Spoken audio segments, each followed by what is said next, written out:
This is Karen with newclevelandradio.net, and it's time for Don't Call Me a Widow. Now, some of you may say, well, what's wrong with calling you a widow? Well, I don't feel like one because I was married for 42 years.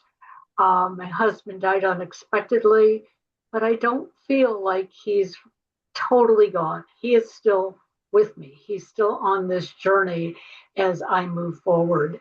And there are a lot of us women out there who are trying to figure out what this journey is all about.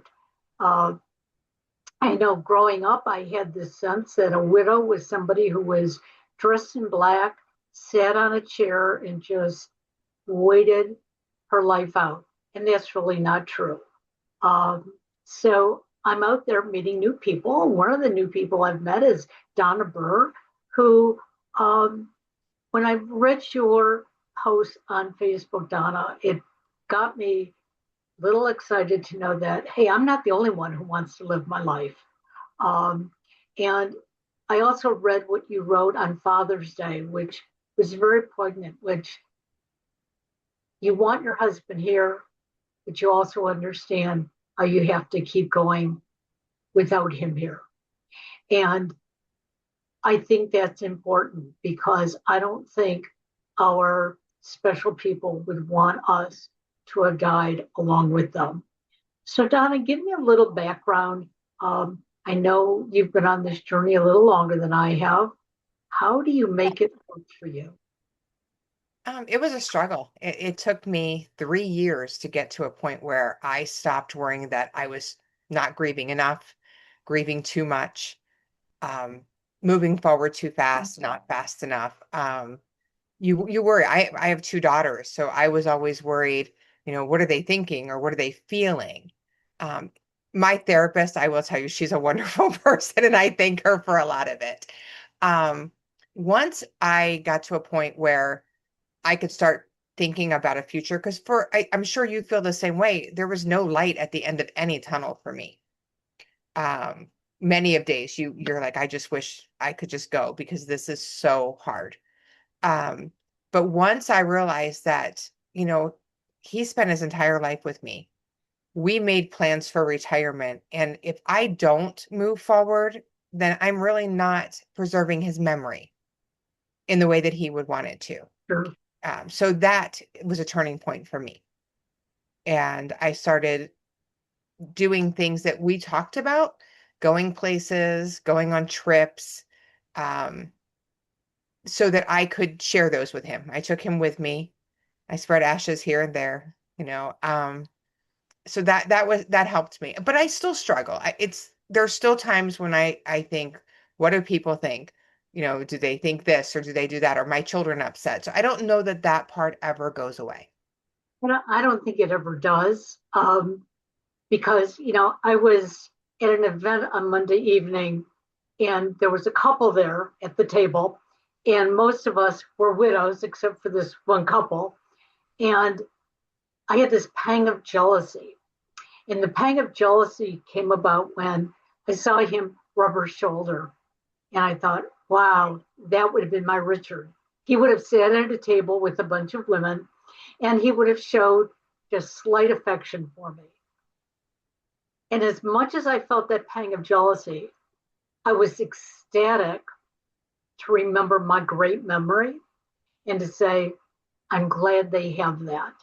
But it still is difficult. It still is difficult to watch other people because one of the things that I miss the most are those conversations and those touches that we had that you can't replicate with other family members or friends. And you try, but it's still not the same. And you mentioned you have two daughters. How old are the girls? 40 and 35. Okay, so they were young adults when their father passed away. Um, but I understand that feeling of wondering what do they think about what I'm going through, and I wonder that with my two boys. Hmm. Um, because my two boys are constantly saying, "Mom, are you okay?"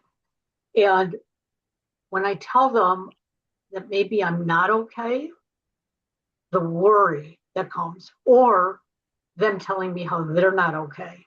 And then all of a sudden I feel like I have to recover so I can be there for them. Hmm. What's it like for you and your daughters? Um, so they hovered a lot the first the first year. I don't feel like I was ever alone. Somebody was always there. They hovered a lot. They're still to this day very protective. Um, it was hard when they perceived I didn't need them as much anymore because and I fault myself. I let them make decisions for me or be involved in every decision of my life because I couldn't make them. Sure. I couldn't decide whether to buy a washer and dryer at one point. It took me 9 months of listening to a dryer bang because I couldn't buy one. And so when I was able to then be like, okay, I'm better now, I can make decisions. That was hard and put quite a strain on our relationship for a while. We've come back to where we communicate well. It's still difficult for them at times that they feel like I don't need them, and I will always need them. It's just in a different way. Absolutely. Absolutely. One of the things that happened for me is my oldest son is very conscious of money and how to spend it and how not to spend it. And so he came in and he created this wonderful budget for me and helped me out, which I really needed because I had a husband who was didn't like budgets. Let's just put it that way. And so I knew I had to reel myself in. And my youngest son was getting a little bit jealous because her big brother seemed to be taking over and helping. And I had to sit the two of them down and explain, look, you both have different talents in different ways that you can support me. And so we don't need to be going up against each other. Let's figure that out. And it took a couple of months, but I now finally have them where they each know, hey, this is what I can do for mom, and this is what I can do. And they also know that mom has a voice now. And I can say to them, I think I can do it myself. But on the days that I don't think I can do it for myself, I know I can reach out to them. And that to me is extremely important, especially after being married for 42 years and always having somebody there that I could bounce things off of. So I know you do a little bit of traveling. Do you travel on your own? Do you travel with your daughters? Do you have a group of friends? How do you travel? I've traveled with my mother. I'm fortunate enough that my mom is still here. I've traveled with a group of widows that I'm friends with. Um, and I've also tried traveling with other friends. Now, I have found that that's not always the best, um, because I sometimes get in moments where we'll be somewhere and I'm like, oh, he should be here sharing this with me. Um, and I find that my mother's a widow, so she understands. My friends that are widows understand, but that the other group that has never experienced this, they always assume, are you mad at something? Or, do you want Yeah, to go home? I'm like, no, I just need a moment. Um, and like you said, the one thing I miss after 38 years of being married to my husband was my person. I didn't have to explain things to him. He knew by the look on my face how I was feeling. And that's really hard for me even now to just not have that person who can read me so well. And we were 15 when we met, so we grew together you absolutely did. and we knew every facet of each other. Even I think if you get into new relationships, you can't ever get that because you'll never be 15 again. Um, so that's a struggle. And, they say that losing a spouse is probably the most difficult loss, even though some of us think that losing a child would be that loss. They say losing a spouse because number one, you chose each other and you keep building with each other day by day, more so than you do with anybody else in your life. And the day that I found out that my husband was ill and that he was never going to come back to me, um, I remember just standing there staring at him, thinking, how can this happen? We've been together, we have built We're not prepared for you dying. I'm not prepared for me being alone. And yet I had to make a decision at that point that I was going to be alone. Um, and I had to move forward.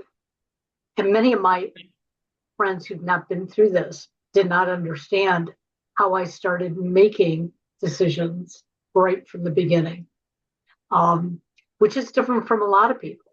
A lot of people, when they lose their special person, like you said, you couldn't make decisions. I was making one decision after another. And my first one was that I was going to stay in my home, whereas my boys were so convinced I was going to sell the house and move out. I'm so glad I stuck to my guns. Uh, when did you find that you were ready to make decisions for you and not have to depend on others?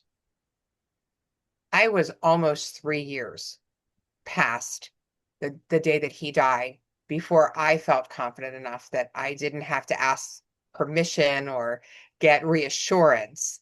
Um, and it was funny. My my first major decision was I bought a house in 2 days. I still live Okay. in my home, but I bought a summer home. Um, and my children were they didn't understand. They're like, Mom, it took you so long to buy a washer and dryer, but you went up to a place you had never been to and bought a house 2 days later.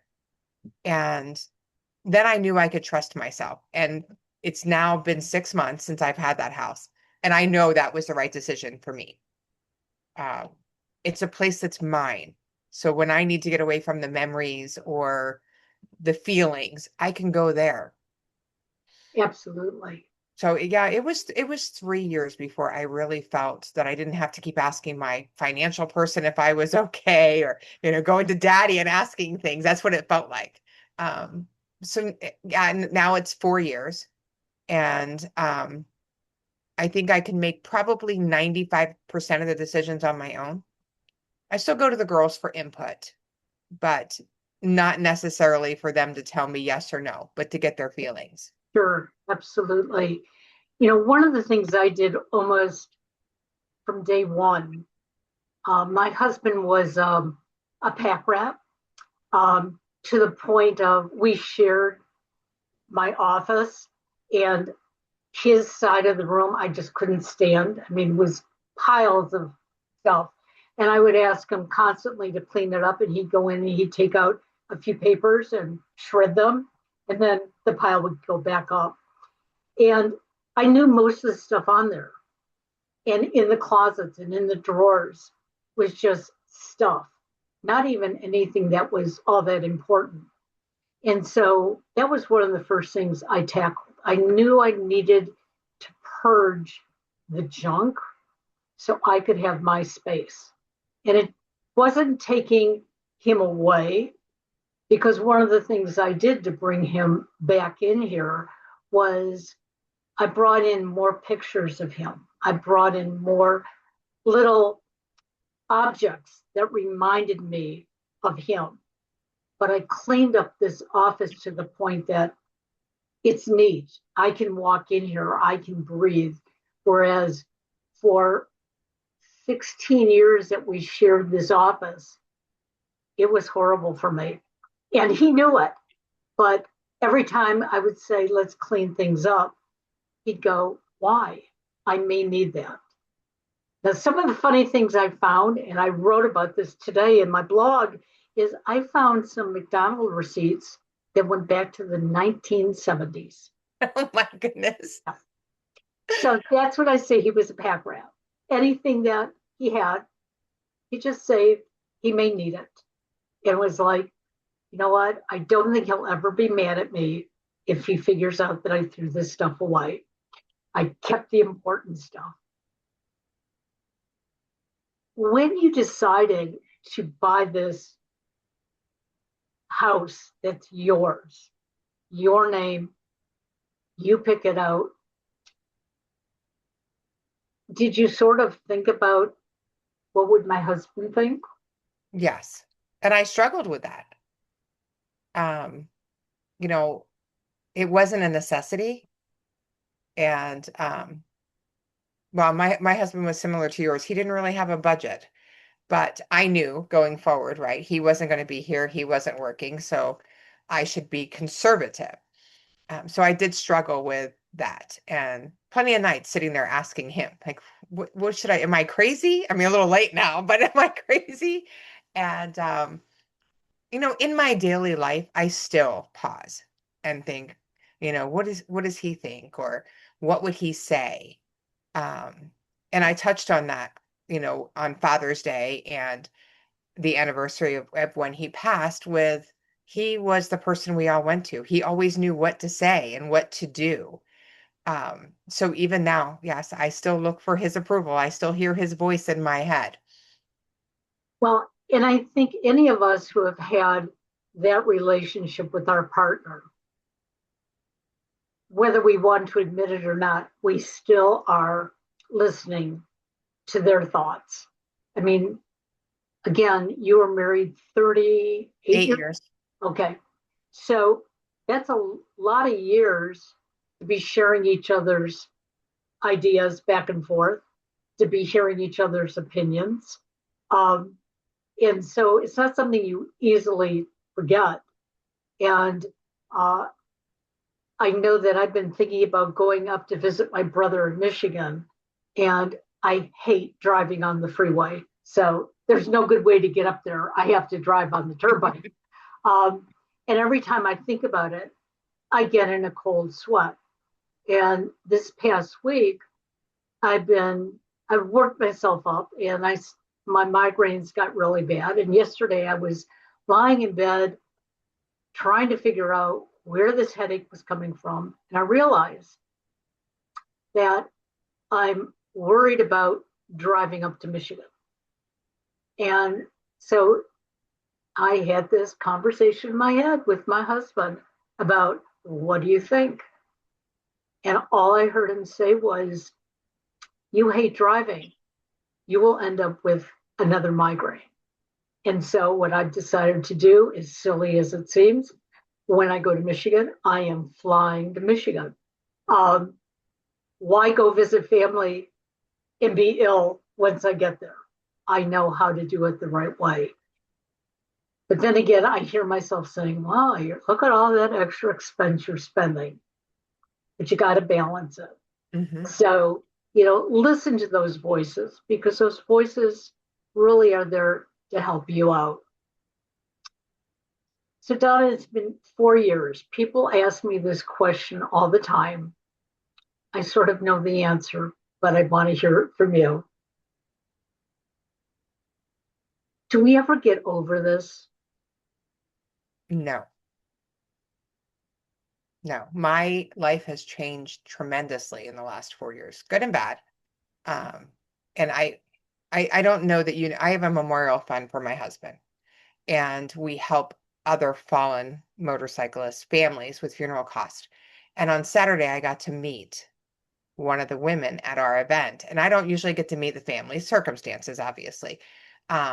And that was one of the questions she asked me. She says, will this ever get better? Will I ever get over this? And I said, it will change. I don't even use the word better. I just say it will change. But no, there's no way to get over this. There's always going to be that missing spot in your heart. I'm very lucky. I had both a mother and a mother-in-law who were very resilient. They taught me things that I didn't realize I was learning along the way, but it was how to keep moving forward. And as you've said, it's an honor for the person that we've lost. My mother refused to stop living because my dad struggled with his health most of their married life. And even though they did a lot of wonderful things together, she was determined she was going to, anything that she did, he was going to be there alongside of her. And I remember one day sitting with her and saying, you keep talking about dad as if he's here. And she goes, but he is. His DNA is in you and your brothers. And he held my hand for 60 years. And it was that reminded me, you are absolutely right. That person still is with us. So take them on your journey. Hmm. So what's it like having your husband on your journey in your new house? Um, I don't keep anything from one house to the other. So everything Okay. there is new. Um, but I know he's there. And I think that I would hope that he's proud of the person that I am. And the one thing I love about that house is I don't know if we would have bought it if he was here because, you know, he liked different things, but I think he would have loved it up there. And I think he would have loved the house. He would have gotten on me about, why do you buy a house and you say you're just going to do this and this, and now it's a whole different house. Like you've done everything. Patience is not one of my virtues. I will tell you that I'm not a patient person.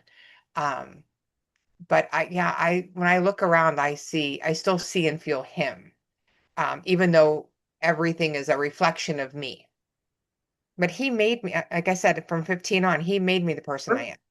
And I'm here and I'm strong because of the things that he taught me. He never gave me any slack with anything. If he was out there building a deck, I was out there building a deck. And I thank him now all the time that I can, do things around the house. And I don't have to rely on people for everything. Right. Abs- Um, so yes, he's always there, and I think he would like it. Absolutely. So you talked about this foundation that you are part of. Do you want to tell us about it so that other people can support it? That would be wonderful. Um, my husband was killed in a motorcycle accident on June 18th of 2022. Um, 2 days before Father's Day, and I was out of town. So that was a nightmare for me to try and get back and to be with my children. That's a conversation you never want to have with your children over the phone. And unfortunately, that was our choice. Um, the number of people that wanted to support us and help us was overwhelming. Can we start a GoFundMe? Can we do this? And I was fortunate that my husband planned for the future. So I didn't feel the need for anyone to donate to me. Sure. Um, but everyone wanted to do something. And it was actually my younger daughter who said, Mom, you're fortunate, right? Dad had insurance. He was smart about making sure we had coverage. She goes, but there's probably people out there that don't. So let's start a memorial fund and help other families who are in this situation. And even at that, and she did that before the funeral even happened. So it was very early on that she had that insight. Um, we did not realize how much this was needed and how many accidents there are every day. So we have the Gary Burr Memorial Fund. And when there's an accident, if we hear about it or someone contacts us, we help the family with funeral costs. It is paid directly to the funeral home. Um, just a way to alleviate their financial burden, but also to let women and children know that we're here for emotional support, to answer questions. And it grows every year. And we have a poker run every June. And this year was our highest numbers of participants, and have them come up and say thank you. Um, when my husband, I had no idea. My husband was 57 years old. Um, rode often, and was just out on a sunny day taking a ride with a friend. Yeah. And I was left with, well, what do I do? Like, I didn't know how to make any decisions. I didn't know what decisions I needed to make, what phone calls I needed to make. And we shared everything. So I knew passwords and balances. I come across women every day who don't know that. Oh, So along with the financial support, they can come and message me or come see me, and I can help them with those things.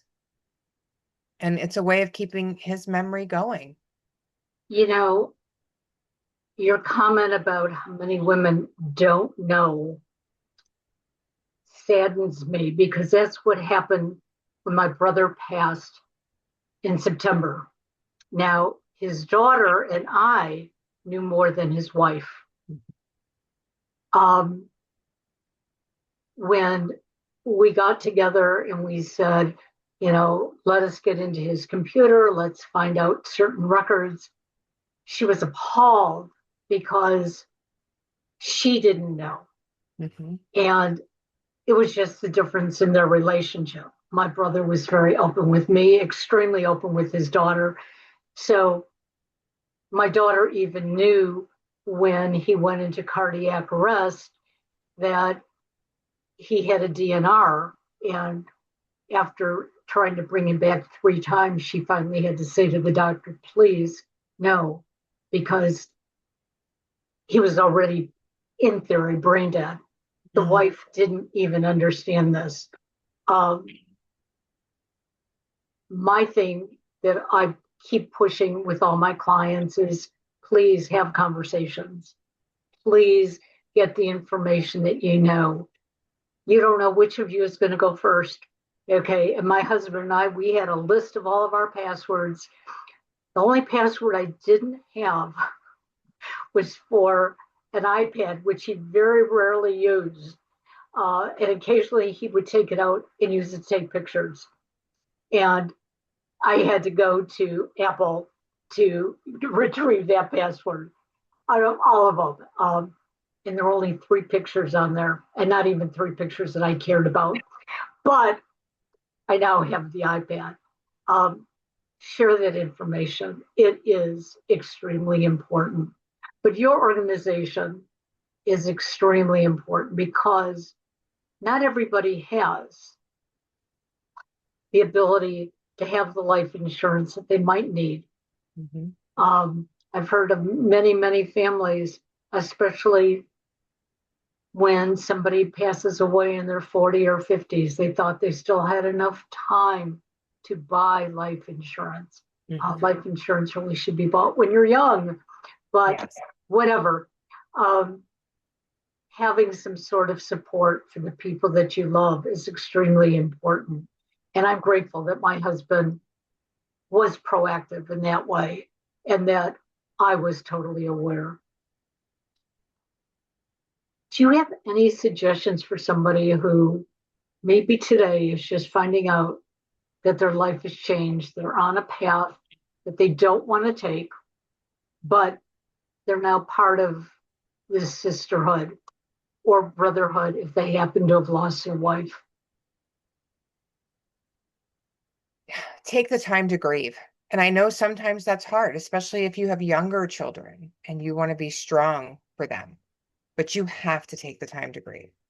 I've come across women who a year or two later, they're still holding everything in. Like, if you knew the amount of glasses and plates that I threw across the room and screamed, um, but I think we need to give ourselves permission to feel all of those feelings, whether you're uncomfortable with them or not. You have to do it.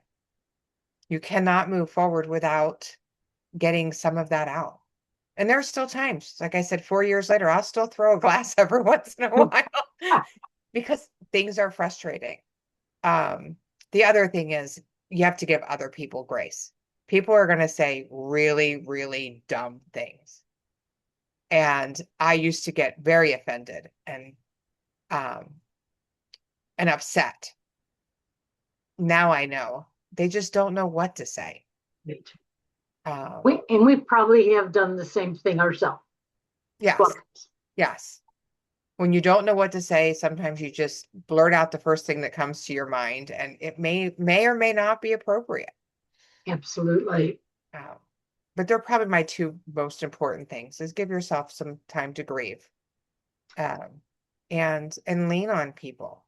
It's okay to do that. Well, and I also want to remind people that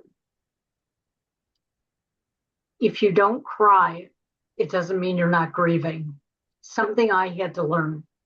Um, I used to be a crier, and my husband passed, and I've had a couple trickles come down my cheek, and then they stop. And I've talked to my counselors and my coaches about it, and the comment is, as long as you're not stopping it, you're okay. You're grieving in your own way. So you don't have to be sitting and sobbing to show that you love that person, that you miss that person. Do it your way, and you will be able to keep moving in a forward direction.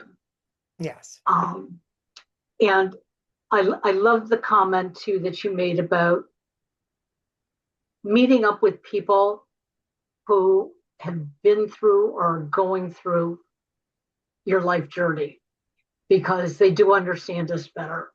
When I am sitting with a group of women who have lost their spouses, it's almost like you can't say anything wrong because we're all in this together.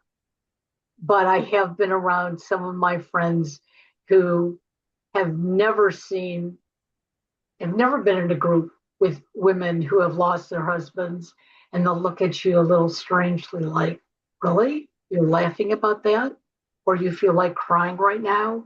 Or you think you need to excuse yourself? Do what you need to do. Live your life. Donna, thank you for finally meeting up with me. I appreciate it. I know that we have some mutual friends, so I'm sure along the way I'm going to actually meet you in person. But I want to thank you for sharing, and tell your daughters that our hearts are with them as well, because our children grieve as much as our spouses. Yes. Yes. Thank you. And I look forward to meeting you. Thank you, Donna. Have a great day. You Bye-bye. too.